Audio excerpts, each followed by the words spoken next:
see if I can get you to tell this story, Irene, because there is a published piece. And listeners, if you're interested in this story, go to your search engine and type in "When I Accidentally Outed Nikki Giovanni" by Reverend Irene Monroe. Irene, tell us this story. Tell us this story real Oh quick. my God. Oh my God. I will always remember this here. And she died for folks to Yeah. who don't know. She died this past December on the 9th, and I learned about it actually on the internet here. But let me just tell you this story very quickly. And at first, let me say this first before I tell you how I outed her. I loved Nikki Giovanni long before I loved Toni Morrison. Okay, I love Nikki so much that I wanted to go to Fisk University because I was hoping it would make me smart like her. And during back in the day when I would listen to a scratchy vinyl album, one of my favorite poems by her was Ego Tripping here. But let me just fast forward to the 2000s here. I was invited which to deliver an address on religion and homophobia at Virginia Tech.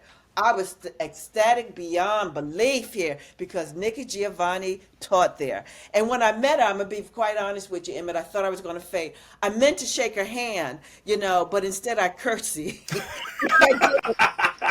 And while bowing my head and cursing, I said, "I've been a fan of yours for decades." And she just smiled back very, very warmly. But the long and short of this is that there was a shooting at Virginia Mm-hmm. Tech in 2007. Mm-hmm. And I wrote an article about it.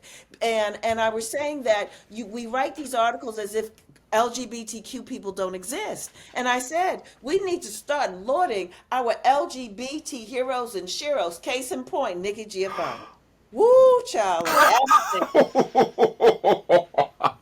an avalanche. Now, mind you, now when I went to meet, yeah, and do mind this. When I went to Virginia Tech, Nikki Giovanni said one of the reasons why we came, we wanted you to talk about this issue. She introduced me to her spouse that now, Mm-hmm. she survived, the spouse is alive and Nikki has gone on to heaven and stuff. But yeah, we lollygagged that night, had dinner, I just as we were doing, just lollygagging and just out as we can be. And I realized, oh, that as LGBTQ people, even today, Yeah. we live bifurcated lives. That what we do socially and personally does not cross over to professionally. And just because I'm out on all fronts, I totally forgot. Woo!